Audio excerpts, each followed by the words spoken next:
Two Gays Watch a Movie! With Arron Holman. And Zacary Landolt. I think that works. Hi, I'm your host, Arron Holman. And I'm your other host, Zacary Landolt. And today, we're watching Clueless! The 1995 instant American comedy classic was written and directed by Amy Heckerling and boasted a cast of hot and up-and-comers, including Alicia Silverstone, Paul Rudd, Stacey Dash, Breckin Meyer, Donald Faison, and Brittany Murphy. Clueless was filmed in California over a 40-day schedule. Wow, that's super short. It's very short. The film's director studied real Beverly Hills high school students to understand how real teens in the 1990s talked and learn some appropriate slang terms. Not to mention, I'm pretty sure they invented some of the vernacular of the 90s. Yeah. The film grossed $56.1 million in the United States. It has received generally positive reviews from the critics and is considered to be one of the best teen films of all time. 100% agree. Clueless has developed a cult classic following that still connects to teen girls and queer people everywhere. The film was followed by a spin-off television sitcom, a series of books, and Paramount Pictures has announced that they are producing a remake. Whoa. Yeah, the remake, I saw that, but the last I saw an article about it was 2019, so maybe it's on ice Sort of for now. shelved or something. Yeah, maybe they realized they just shouldn't do it and just leave it alone. I did not know it was books. Yeah, they had like little books, nothing crazy.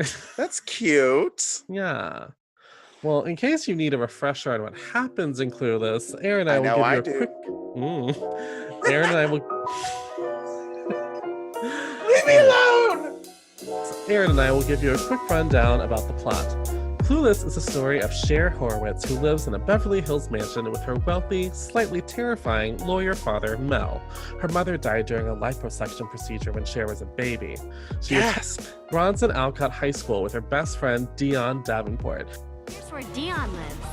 She's my friend because we both know what it's like to have people be jealous of us. Dion has a long-term relationship with Murray, a popular student who's always keeping it real. Also in Cher's life is her ex-stepbrother Josh, who visits her and Mel during breaks from college. They bicker constantly when in each other's presence. She mocks his snobbery while he teases her for being selfish, vain, and superficial, saying that her only direction in life is toward the mall. Ugh, as if. After Cher receives a subpar set of grades, she conspires with Dion to bring together two of her older single teachers and manipulate the others with faux sob stories to gain sympathy, thereby raising her report card to one she finds acceptable. Cher realizes that she enjoys doing good deeds. She then decides to give back to the community by adopting a tragically unhip new girl at school, Ty Frazier. Let's do a makeover. No. Oh, come on, let us. Cher's main thrill in life is a makeover, okay? It gives her a sense of control in a world full of chaos. Cher and Dion give Ty a makeover, which provides Ty with confidence and a sense of style. Cher tries to end the attraction between Ty and Travis Birkenstock, a sweet but clumsy slacker stoner, Ugh, as if. and to steer her towards Elton, the most popular guy in school. I mean, do you know who his father is? However, Elton has no interest in Ty and instead tries to make out in his car with Cher. As if. She turns him down, then Elton strands her in the valley, where soon after she gets mugged. Down on the ground, face down. Come on. Oh no, you don't understand. This isn't a liar. And a what? It's like a totally important designer. And I will totally shoot you in the head. Get out. Good. Good. Yeah. Luckily, Josh comes to her rescue and drives her home. Soon after, a new student named Christian, who enjoys Billie Holiday, fashion, and Tony Curtis films, gets Cher's attention and becomes her target to be her perfect boyfriend. When he comes over to her house to watch some movies, she tries to seduce him, but he leaves after he claims to have a stomach ulcer. Cher feels more defeated than the burnt cookie dough in the kitchen. Maybe he really was tired. I suppose it was meant to be. I mean, he does dress better than I do. What would I bring to the relationship? Shortly after, Murray explains to Cher and Dion that Christian is gay. Though Cher is initially depressed, she ultimately is grateful to have gained a new friend and shopping partner. While hitting the mall with Ty and Christian, Ty has a scary run-in with some bros who make her life flash before her eyes. And in an instant, Cher sees Ty become one of the most popular girls at school and finds herself moving towards the outer social circle and feeling totally gross. Everything builds to a head when she fails something that she can't talk her way out of, her long-awaited driver's license test. Failed? Well, can't we just start over? I mean, I'm kind of having a personal problem. My mind was somewhere else. I mean, you saw how that biker came out of nowhere, right? Ah. Ty confesses her feelings for Josh and asks Cher for help in pursuing him. Cher says that Ty's not right for Josh, leading to a way harsh fight, which results in Ty calling Cher a virgin who can't drive. Feeling totally clueless, Cher reflects on her priorities and her repeated failures to understand or appreciate the people in her life. After thinking about why she is bothered by Ty's romantic interest in Josh, Cher finally realizes that she is actually in love with him. Cher begins the most important makeover of her life, the one she gives herself. Cher starts to live a more purposeful life and decides to captain the school's Pismo Beach disaster relief effort. Cher and Josh eventually follow through on their feelings for one another, culminating in one slamming kiss. Ultimately, Cher's friendships with Ty and Dion are solidified, Ty and Travis start dating, Mr. Hall and Miss Geist get married, and Cher catches the wedding bouquet. But don't worry, she knows she's only 16 years old. And besides, this is Los Angeles, not Kentucky. As if. Yay. What a All classic. right. That's a lot to unpack. That movie takes you on a journey. It takes you on a very specific journey that we've all seen a million times. A million Or at least times. I know I have. Absolutely. Well, go ahead and tell us a little bit about that. When was the first time Clueless came into your, into your life? My life. Oh, I watched it. I watched it pretty soon after it came out, which means I was way too young to be watching it. I was probably 8 at the time, and I remember loving it, but having it's funny how it's a movie that gets better with time. Because I liked it when I was 8, just because it had colorful costumes and I wanted to be Cher. And then I watched it again when I was like 13, 14, and it was better because I understood more of the jokes. And then I watched it again as an adult, and I realized there were jokes I had no idea what they were about. So now I think it actually is a very, very smart. I think it's one of the best teen comedies, maybe ever. I Yeah, would say top I 5. think it could absolutely. Oh, it's definitely in the top 5. I was gonna say top 3 because I mean, for it's me, I think it's my top. If I'm really thinking about that, I'm like, I guess it might be my favorite, honestly. I can totally understand that. It's classic. When I think teen comedy, this is exactly where my mind goes. Mm. Um, Everyone was perfect in the casting. The costuming was phenomenal. Oh, I mean, costumes. yeah. The Where do you want to costumes. start with it? The costumes? Well, let's start with when I was a kid, I wanted her closet with her computer system that makes up her clothes for her. I I thought would that was still amazing. like that to this day. Give me a break. And it's funny how this movie, I think, had much more of an imprint on me than I realized, because I find myself really attracted to pop princesses, specifically right now, like Kim Petras, who pretty much is Cher as a pop princess. Mm-hmm. And so something about that Cher, and I was obsessed with Alicia Silverstone after this movie. I followed her everywhere, even to movies that I did not particularly enjoy. I remember she got this big producing deal with Paramount after this movie where they gave her a 3-picture deal, and she made the weirdest movies with her 3-picture deal. That's all I'll say. But I've loved her ever since. I have a soft spot for that lady. I think this movie put her at, I don't know, it launched her into an unbelievable career. Because before this, from my understanding, she had only been in, I believe, an Aerosmith music video alongside Liv Tyler. And Amy Heckerling saw this music video on MTV one morning. Where was she? What was she doing? Oh, I think she was at the gym, on a treadmill or something. Saw this music video on MTV, as one did when they played music, Mm. and immediately was like, this girl, That's who I want in the role. And sat down with a 17-year-old Alicia Silverstone within the week and cast her. Yeah, I heard that she did not have to audition. Like she No, was she kind did of just not. cast. Yeah. Hmm. Which She was I think, hunted down, what a rather, big swing though. What a big swing. Oh, yeah, it could have been a total failure.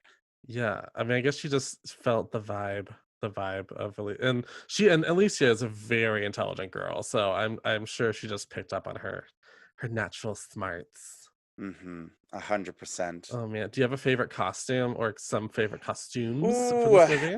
okay, all of Dion's hats. For me, it is it's something that I'm excited for every scene. Every time she comes on, I'm like, what is the hat, What honey? will the hat be? What will that hat be? And I think it's because I never see hats like that. No, you People don't. don't wear them. People don't wear good hats. Are those good Le- hats? I think they're wonderful. All of them, even the plastic one? That's actually my favorite one. Bitch. Ugh, as if. But okay, I'm not one for the good taste. So I'm not saying Okay. it's in good taste, That but checks out. it's my favorite one. I'm not afraid to stand out. Neither is Dion. So for me, it has got to be Dion's hats. All right. Every single one of them, but especially the red Every one. single one of them. Every single one. See, for me, it's all about the dresses that Cher wears, like specifically the red Calvin Klein dress. She has that white dress that she wears to Oh, the party. Oh, yeah, the white dress. I Um, think that one was a Calvin Klein. I think they're both Calvin Klein. I think there's a Bitch, lot she of Calvin likes her Klein. Calvin Klein. Bitch. Well, like, while we're on the topic of costumes, I did read some trivia about the costumes if you would like to hear it. Lay it on me. So, many people might assume that the budget was very high for costumes on this, but costume designer Mona May wanted the girls to look like mall rats, not models. So her 63 outfit changes only cost $200,000. The biggest costume expense Whoa. was the plaid Jean-Paul Gaultier outfit that Lisa Silverstone wears in the opening scenes, an outfit that she got to keep along with all the outfits from the film, which, as she told Entertainment Weekly magazine, she gave away to charity. So they were very, What? yeah, bitch. I'm like, girl, not even like one dress. She gave them all away? Yeah, I think. Well, Alicia Silverstone. Fierce. She talks about how she does not care about fashion. Like she's like the polar opposite of Cher in that way. It's funny Mm-hmm. because now she has a big relationship with Christian Siriano. Like they're like besties. Mm-hmm. He's always Christian designed a new. Siriano has just like planted himself into the culture. He's just very well connected. It's got to be easy whenever you're a designer like that to connect. Yeah, it's just amazing to me that they talk about how low their budget was for the costuming because it looks like it's perfectly costumed. It looks so expensive and shiny and pretty. Yeah, for the return on how much the movie made, what was it, around 50 million? $200,000 on what are iconic Iconic. You think costumes. about, I think of costumes when I think of this movie. I think of like It's quotes and costumes. 100%. I mean, the first image that pops into the mind is, of course, that Jean-Paul Gaultier suit that you were talking about. Yeah. The yellow. Which I guess it It's was the most expensive. So there we go. wow. I am blown away by that. That's very impressive. Good job, Mona May. 2 Oh, points for you, Mona May. Mama. One also, it's a really random one, but I also love this one jacket that Ty had where it had like see-through sleeves on it, but it was like a denim jacket, but it had like the see-through like mesh sleeves. Do you remember that Cute. jacket? I don't remember which scene was that. Oh, it's when they go to the party and she falls down the stairs. That's what I was thinking. Okay. Yeah. Yes, I do. And she goes on her entire journey with that jacket. Like, what am I gonna do with this jacket? Oh man. It can be a head wrap. It can be around the waist. It could be turned into a crop top. I absolutely love Brittany Murphy. Pretty God Murphy. bless her heart, that she's no longer with us, but Oh. thank goodness she was in this role. I think she brought a real, I don't know, a balance to how ridiculous and over the top lives that these, supposedly high school students were living. She Supposedly. brought a real grittiness. Like when she popped up on the scene, um, I don't know, it fully rounded the story for me. Yeah. Well, yeah, I think she's the first character that kind of breaks through all the vapidness of the other characters and feels the most real. And I think Mhm. she's almost kind of the audience being placed into the movie as a character because she becomes like them, but we almost as the audience don't want her to change. We're like, no, she's lovely, don't mess with her. Like, Mhm. I remember the first time I saw this, I loved her, and it's weird, I loved Cher, but at the same time I was like, oh no, get away from them, get away from them. What are they gonna do to you? What are they gonna do to you? They're dangerous. They're going to be mean at some point. They're going to I be guess. mean. Well, that's a weird thing. Cher is actually a very I mean, she can be a very selfish character, but I also don't think she's a vicious character. Like, I do think she's generally a good person that has not been raised to be the most selfless person. Absolutely. Yeah. She's always doing it out of kindness. Right. It's not mean if she wants to It might help be improve selfishness, but you. yeah, it's not viciousness. She just wants what's best for you, She does. from what she thinks would be the Yeah, she's just best. trying to help. Yeah, I think that's the big thing with her. She can't see beyond her own opinion to see what actually might be best for someone else, and that to me is her big arc of this movie. Mm-hmm. Is That's what realizing that she learns. Okay, well, that she she's not the realizes right one. she's clueless. What the Like the fuck? title, like the title. Is that where it comes from? I think that's what it means. I think that's Oh what it's referring man. to. Listen, you want to know how clueless I am? I've like just never thought about I've never been like, why is the movie called that? So thanks for doing that for us. I Thank you, appreciate Mr. Fan of Dion's hats. I told you, I don't have good taste. I just like what I like. I said what I said. I say what I said. I like some of her hats. Some of her hats are fun.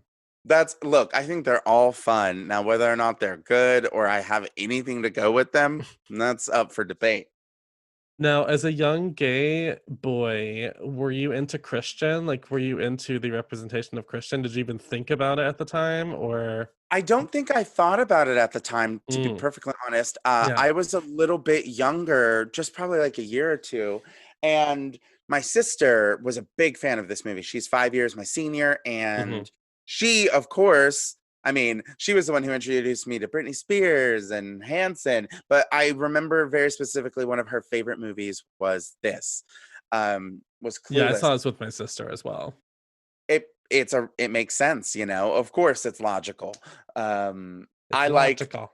I like the prettiness of what's going on and how funny everyone is, and I don't know why she liked it. She's a girl and maybe she's I mean, thinking something what's like not to? I mean, it's fun music, fun. It's funny. It's funny. That's the other thing. It's funny. that. It's Hmm. funny. I think what makes this movie so good is that you can put this in front of a young person or an adult. I feel like, Yes. It because just like translates perfectly. yeah, because it's a social commentary in general that's made by adults. It's not made by like young filmmakers. Hmm. And so, but also it's weird because it's made by an older woman, but it also doesn't feel like she's making a comment on youth culture, but she also is never just like treating the characters like a parody. Hmm. Like, she doesn't make fun of the, I mean, she does make fun of the characters, but you know what I mean? Like, it's not vicious. It doesn't feel like I feel like you can always tell when an older person is writing young dialogue. It just feels like, ugh, this is not like accurate at all. Like they may be And talking down upon it in a yeah, way. I think it says a lot that she wanted to actually research real high schoolers' conversations to get authenticity. It means that she actually wanted to Cared. feel authentic and not Hmm. be yeah, just I mean, honestly, here's the thing. If something reads false, it doesn't work. And if Hmm. this had felt like I don't know how old she was this time, probably in her early 40s, Amy Heckerling, I'm not sure. Yeah. Yeah, like it would have been really obvious if she had not done her research. Hmm. It would have come off, I mean, completely inaccurate. Yeah, it Whereas would have they, come off like you know the movie She's All That. yes. Those Hmm. teens don't sound like teens. Like, who wrote that? Who wrote that movie? It would have been too farcical. It would have been too comedic. Yeah, and I feel like movies like She's All That was probably trying to capture the similar success of something like this. I see what you're talking about. I've heard this thing where it was a TED Talk I watched a long time ago, but I About heard this Clueless? thing, not specifically Clueless, but about slang, which is a huge part of this movie. You know, the as if, um, the slang that's in this movie, we've talked about it before, where there's so many quotable lines in it. It's like half of the movie is just perfect quotes. Oh, just so many quotes. Which makes it so much fun.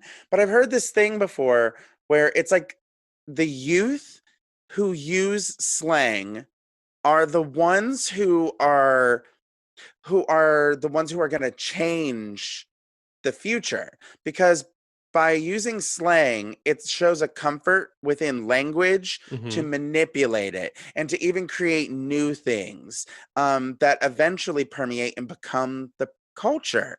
And that's what this movie, I see it very obviously. You know, Amy Heckerling, in my opinion, it was kind of a love letter to the next generation, as saying, you know, like, you're the next ones, and I'm going to make a movie about you, for you, to highlight you, you know? So it feels to me like, I don't know, like a fantasy documentary.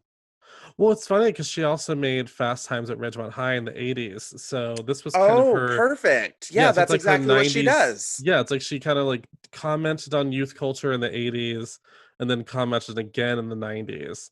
Well, she just loves it then, you She know, just like, loves it. I think she's she fascinated enjoys by that. that. Yeah, I think That's she is fun. fascinated by how younger generations interact with each other.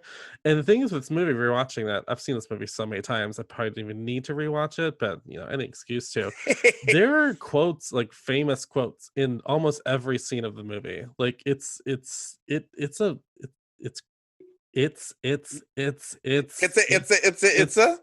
good.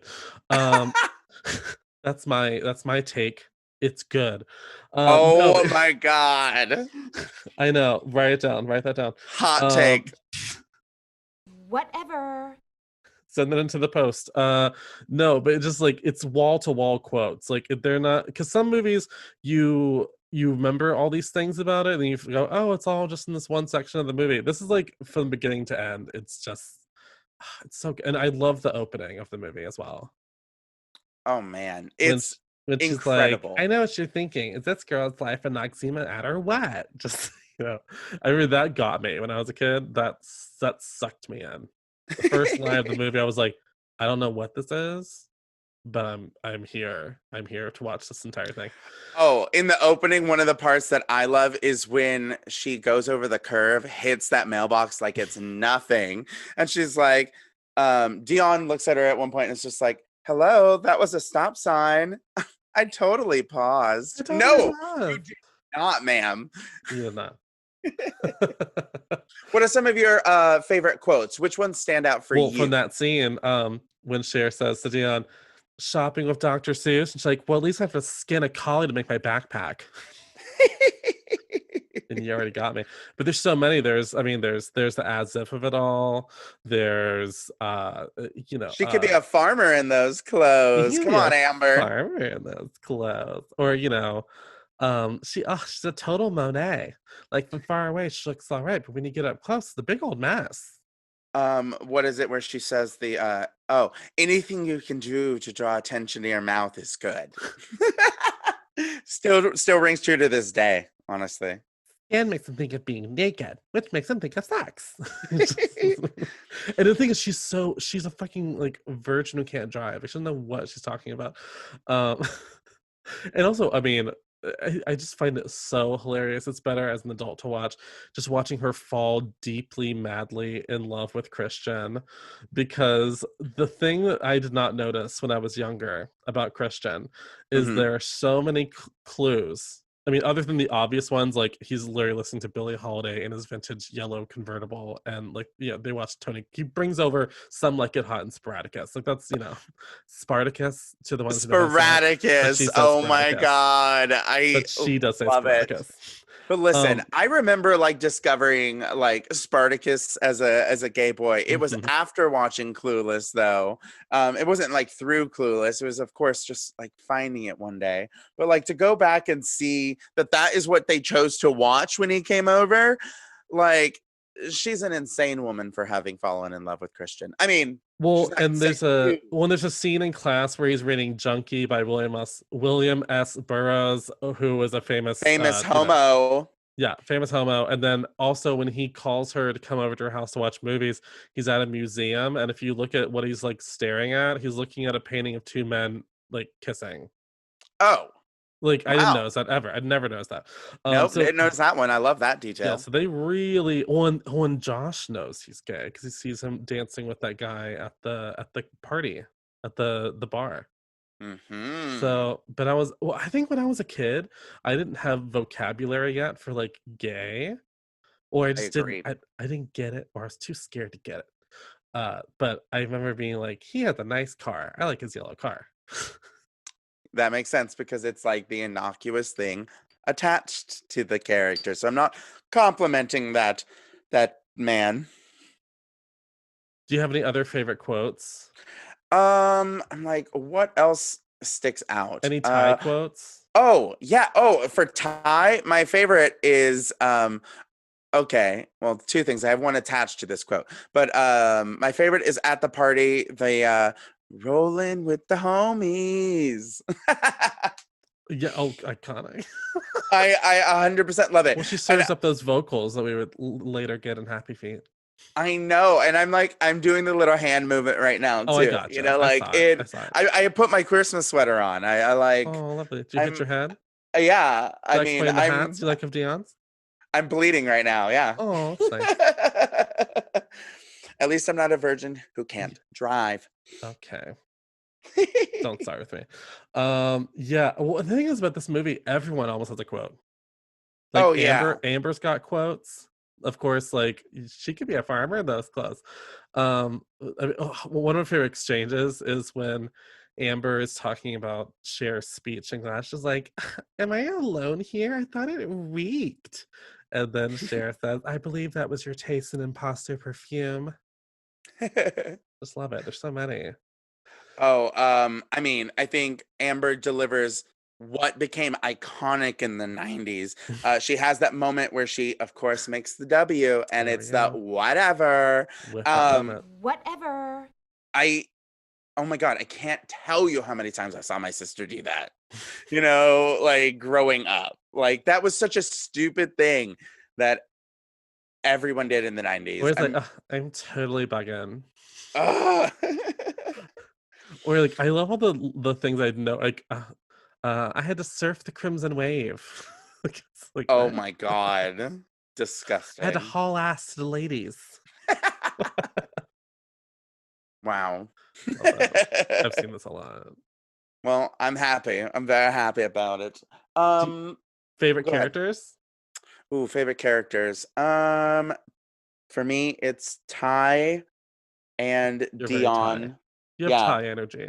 I do. It's that chaotic gay energy. You know, it's like I'm probably from the wrong side of the tracks Oh, and I don't care. I'm wearing my flannel, but I'm gonna have the most fun at the party. she just wants to date the stoner guy and just have a fun I time and know, draw her me Marvin the too. Martian stuff. Love weed. Oh, I love that. So definitely for me, it is Ty. It's Dion. Actually, for me, special shout out. It is to Amber. I really loved. I don't know why. No, I she's liked great. that she was the bitchy one. Amber? Miss Stoger, my plastic surgeon doesn't want me doing any activity where balls fly at my nose. Well, there goes your social life. And Um, she's funny. Like she's the girl we love to hate because she's Yes. So I was really happy with her. So I'd say those are my three favorite characters. I'm definitely like a Ty Rising, a Dion Moon, and yeah, on I the don't cusp know. of Amber. Well, me, it's all about like Cher, of course. Of course, I love Ty. Dion's so tainted. I love Dion, but Stacey Dash turned out to be a little cuckoo. But I know. We'll get to that in the Where Are They Now rundown. Yeah. But then also like really random. This is a really random one to be like, I liked this one. I also really always liked Miss Geist. I just like wanted to give her a hug. Like, oh, Miss Geist, you poor thing. I know, bless her heart. I like Miss Geist a lot. Favorite scenes? I Mm, mean, what's not to like? oh, What's your favorite sequence of like favorite scene of the movie? um, I think because it's so funny, a little out of place to me. It's like a convenient plot point that just Mhm. has to get fit in. But whenever she gets kicked out of the car on the way home and she gets mugged, Yeah, I mean that's great. but I think it's so ridiculous. It's one of the moments where it's like, what's going on right now? You He's know, like, like, get down on the ground. She's like, oh no, this is an Alaya. what's an Elia? It's like It's like a a really, totally important designer. yeah. So that moment for me, because it's so convenient. She wasn't in that parking lot more than 10 seconds, you know? And like, When she's on the where phone, did like he being such come a from? bitch to the person on the phone. It was like, can I get a cab? Oh, which one? I don't know. What do you have out here? It's unreal. You So know what I yeah, think it is? that is a That's a good moment. really grounding moment for her. It's the first time she's like really kicked off her pedestal because she like figures out she fucked up everything with Ty getting her set up with Elton. She's stranded in the middle of nowhere. She gets her phone stolen. She gets mugged. She has to ruin her dress. Yeah. Like, she has to call Josh. I mean, just all of that. Love Yeah, all that. it's the beginning of a big change for her. So that scene for me, it's very good. Plus, I also hate what's happening right before. I absolutely hate Elton Oh, it's trying to get it on totally. with her. I fucking hate it. Like it's so uncomfortable to me. Consent is sexy, like, and so I just don't like him. I do love the moment where she gets out of the car and she's walking next to the car. He's like, come on, get back in the car. And she's like, no. And then he's like, come on, get in the car. She's like, leave me alone. And he's like, fine. And he drives. She's like, wait, where are you going? Totally surprised that like he would leave. Yeah. Yeah. It's just all the way in Sun Valley. What about you? What scene sticks out for you? You know what scene I always loved? It's a really random one. Really random. When I was a kid, as much as I love the glamour of Cher, love the glamour, I also loved the moment where she's just eating Cheetos with Josh on the couch. It's in her little pink cardigan sweater, and like Yes. it's the most casual we ever see her in the movie. And it just I think it reminded me of like my favorite part of being a teen, a young person was just like you have nothing to do. Like you have no priorities, you have no responsibilities. You're just vegging out at home. Watch. I mean, well, quarantine. We're all doing that a little bit this year as well. Absolutely. And But I that think I was a good loved moment. seeing a glammed down Cher. Like it made her look more like a real person or a approachable person, pedestrian maybe. Wow, calling Alicia Silverstone For pedestrian. one moment. We're gonna put that in the notes. No, I agree. It made her more relatable, made her more of a. I think what you said was It's like perfect. the only time we see her in like baggy A real jeans and like person, a exactly. sweater. Like yeah, it's the only time we ever see her that dressed down. Hmm. I love that. Yes. So should we go into our next segment, two gays acting? Oh, I'm ready. I'm ready. So, listeners, every episode we will be doing dramatic readings from the films that we discuss. And Aaron, would you like to set up the first scene we'll be performing for the listeners? Okay, so the scene that I will be performing today, it's actually going to be a duet with my wonderful partner Zach. Oh, Uh, He will be playing the role of Miss Cher Horowitz, and I naturally. will be Miss Ty Fraser again, naturally. Um, and what's going on here is Ty is making a plea. She's officially asking for help from Cher. Um, because she wants Joss to like her. Mm. And so we get a real glimpse into I don't know what builds the rest of the movie. Cher trying to fix, I mean, not just Ty's life, but everyone's life. Her own, Yeah, her own, ultimately. ultimately. Ultimately. And scene. And so now we will be performing Here we go.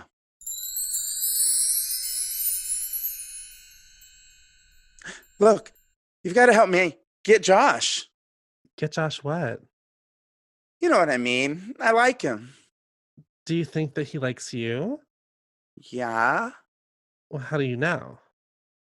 Like little things, like he finds some sort of way to touch me or tickle me. And you remember the time at the frat when I was totally depressed and he asked me to dance with him? He was really flirty. Okay, you okay? Yeah. Oh, I mean, actually, I was really bad today. I had 2 mochachinos. I feel like Ralphing. I know exactly how that feels. Like the other day, I was talking to Josh and we were discussing the difference between high school girls and college girls. The college girls wear less makeup on their face, and that's why the guys like them more.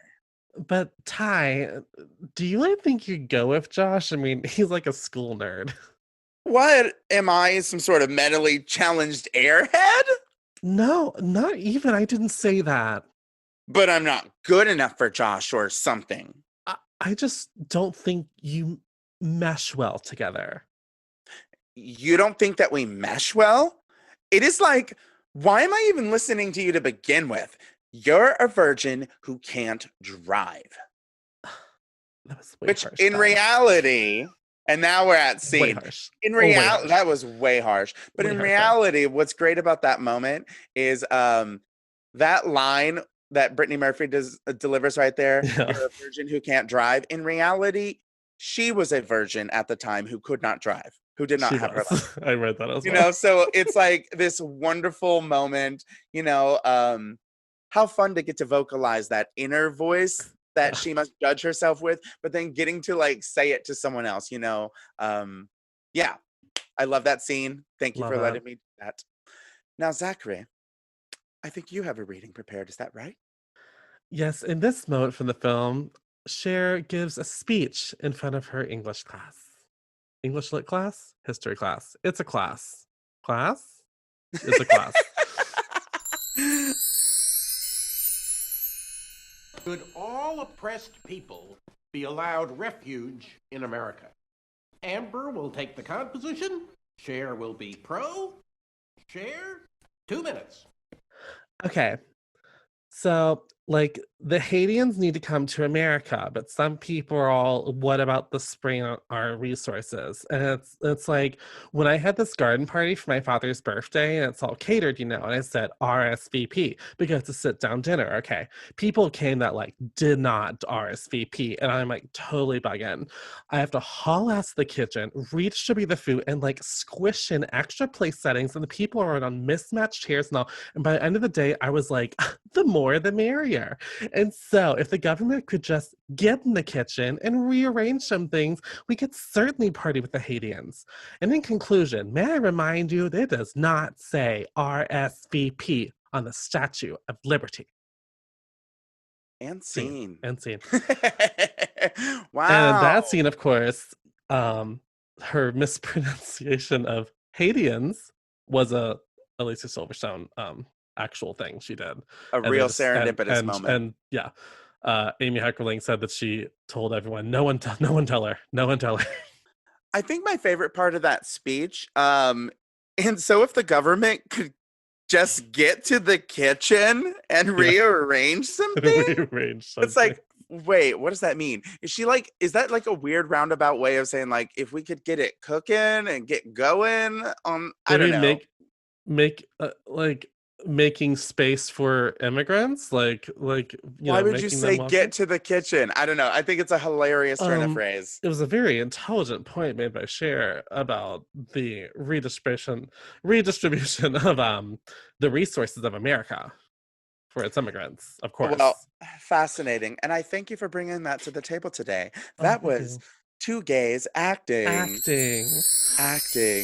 Oh, would you like to hear some more trivia about the film, Aaron? Yeah, fill me in. What else is there to know? Well, so during the game of Suck and Blow, the cast was unable to sustain the breath to make a real credit card pass from mouth to mouth.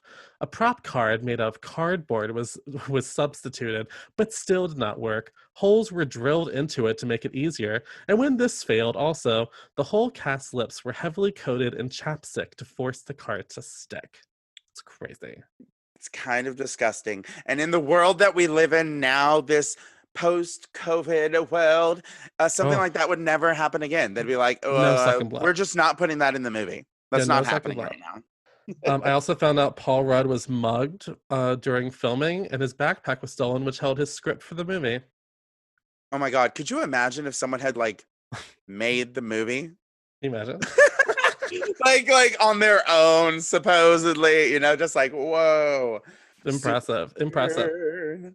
And also, last thing, I'm a big person for dream casting. Here are some of the other actors that were considered for this movie. My Actors who favorite. auditioned for this film included Reese Witherspoon for Cher, Terrence Howard for Murray, Jeremy Renner for Christian and Josh, Zoe Deschanel for Amber and Cher, Owen Wilson for Travis, Leah Remini for Ty, Seth Green for Travis, and Lauren Hill for Dion. Oh my God. Lauren Hill could have been it. Listen, I think a few of them could have been it, but here's the thing. If they had changed, suppose Lauren Hill had been Dion, Yeah. I feel like it would have been a domino effect sort of thing, and the whole rest of the cast would have to change. It being such an ensemble piece, You think I so? I do. I personally do. I think it would change the energy of the film itself. Um, I don't know, because like whereas this one felt very loving, sort of fun, easygoing. I could see it being a grittier, darker version, perhaps. I think Zoe Deschanel does not have a place in this movie, in my personal opinion. Leah like Remini for maybe Ty, I could see. that I can see for sure. I love Leah Remini. She's someone who I think is really underrated. Yeah, in another universe, of course, I can see Reese Witherspoon as Cher because she pretty much Oh, played other versions of Cher the rest 100%. of her career. Also, Jeremy Renner. I think that would have been great if he were Christian. No? I don't want it. I don't Fair want it. enough. Fair enough. Um, Fair enough. just What we 'cause- got is an adorable cutie. Yeah, we're good. Lauren Hill, it's funny because Lauren Hill for Dion, to circle back to that for a moment, the only real thing I have as a placeholder for her acting, I guess, is Sister Act 2. And she is just a little harder in Sister Act 2. But then I think about Dion, and Dion is kind of like the edgier one of her and Cher for sure. Oh yes, definitely the She one who's she more rolls her eyes a experienced. lot in this performance. That's all I'll say. Well, she meant it. She definitely did. Did you have anything you would like to also add? I do. I have a quick "Where Are They Now" rundown for you, Ooh. because, well, I mean, we're gonna start right there with Stacey Dash because that's right Oh where yeah, we were. it's a very good place to start. Miss Stacey Dash. We're gonna start back in 2014, where things really started to go awry. She Mm. became a Fox News contributor. She was fired 3 years later. After that, she decided to run for Congress in California. After realizing how difficult it was, she did not do that. Ugh. In late 2019, she unfortunately was arrested for domestic battery, Oh, pleading not guilty. She is in the midst of her third divorce from her sweetie. now husband, Jeffrey Marty. It seems as if life was rough and tumble, and she did not stop fighting. Interesting. I wish her the absolute best, Of but course. unfortunately, she is also a known Trump supporter, and I do not support that. I don't support that. That's so So, bizarre. yeah, it's very bizarre. But that's what happened to Miss Stacey Dash. Let's move on to Miss Alicia Silverstone. Mm. Nowadays, Miss Alicia Silverstone is more known as an animal rights activist and also a cookbook author of a book called The Kind Diet. She is a known vegan, and she was most recently in the 2020 Netflix reboot of The Babysitter's Club and is raising her son, Bear Blue. Now you pump the brakes for a second. She was in the What? Babysitter's Club? That's what it says. I didn't know that. Oh shit! I Yeah, didn't watch it. that's what my notes say. Wow, I'll I mean, believe the notes. let's believe the notes, honey, because they had research behind them. Number 3, Paul Rudd. Do we have to say anything about Paul Rudd? This movie launched his entire career, and now he is an Avenger. He is Ant-Man. It's what everyone knows him for. I think his most recent thing has also been a Netflix series called Living with Yourself, where he plays 2 versions of himself. I never who watched that. they end up like interacting together. It's very, very weird. I did not finish it, but I don't know. It's interesting. Go, Paul Rudd. Go, Paul Rudd. Number 4, Donald Faison, who played Murray. Duh, we all know what happened to him.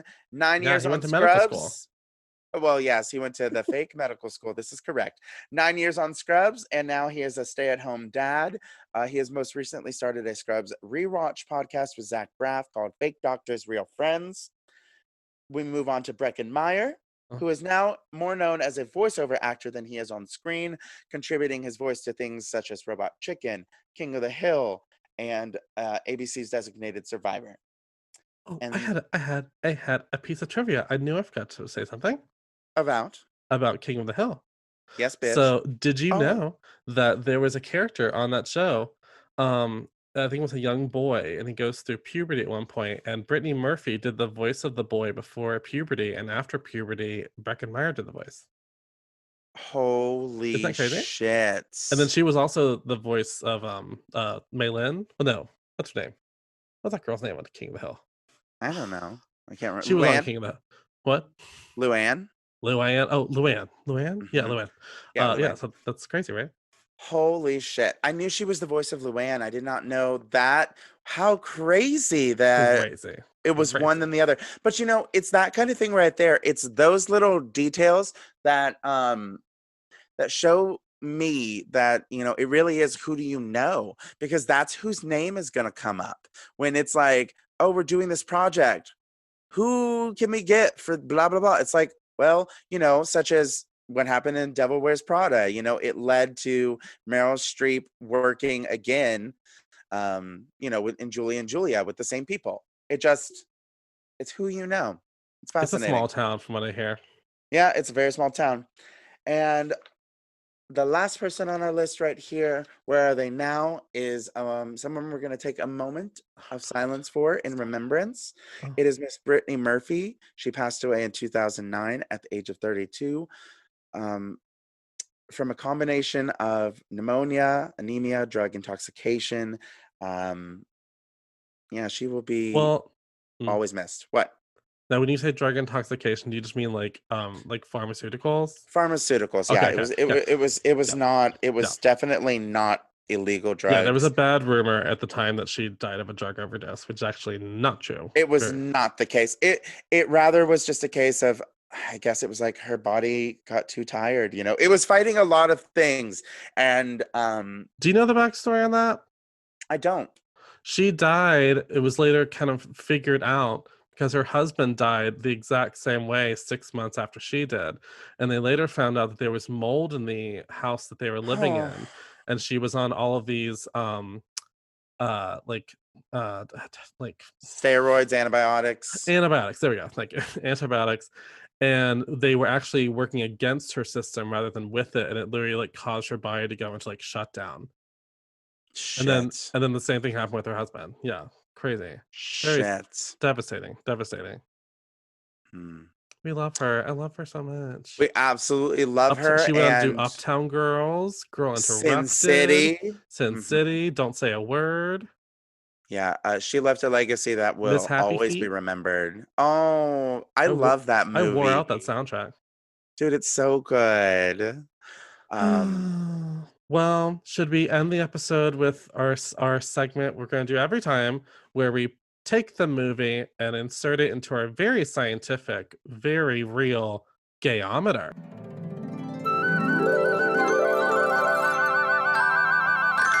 What's a gayometer, Zach? Well, rank the movie on a scale of 1 to 10. 1 being the most hetero, 10 being the most gay. Oh, so you mean if I were to put it another way, the scale could be ranging from Josh's flannel shirts to Cher's iconic Calvin Klein mini dress. Turn the party, yes, gone! Yes, you could say that. Yes. Perfect. That makes sense to me. Mm. And who would like to go first? I'm gonna let you do it. Please take it away. How gay did this movie feel to you? Well, you have all the fashion. You have an actual gay character being represented. Very, Ooh. very big for 95. You got witty banter. It's it's practically made for the girls and the gays. So I'm going to give this on a scale of gay. I'll give it a 9.5.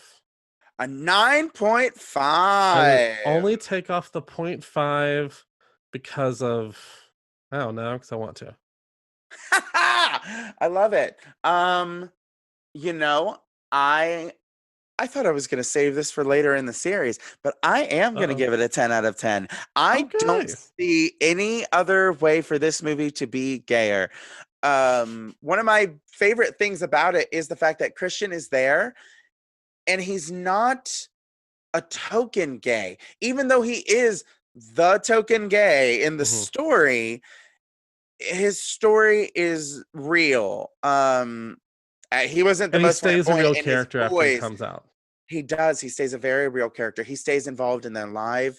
So it's fun. It's like, I think it's still a progressive representation of a gay person because it's not his only defining characteristic. You know what? You sold me. I'm going to go for a 10 out of 10. This movie is as gay as that dress, honey. It's gay as fuck. That's great. Love that. It's as gay as I am on Fire Island. Well, everyone, thank you so much for joining us for the premiere episode of Two Gays Watch a Movie. Be sure to give us your feedback about today's episode, and we will be seeing ya. I hope not sporadically. Definitely not sporadically. Do we want to let the listeners know where we can find us on the social medias? Yes. I am Arron Holman. You can find me at AWholeHuman on Insta, on Twitter, Arron Holman. I don't know, at eye2eyepodcast.com. Just, you can find me. I'm on the internet. I'm on the internet. And you can find me at Zacary with no H. That is Zacary with no H, all spelled out. Yeah. And I'm also the host of the podcast In Another World. So you can find me on Instagram at In Another World Pod or on Twitter at IAW Podcast. And you can follow this podcast at Two Gays Watch a Movie on Instagram, or you can go to Facebook. Find us on Facebook. You can find us on Twitter at Two Gays Watch. And yeah, love that. I love that for us. I love it.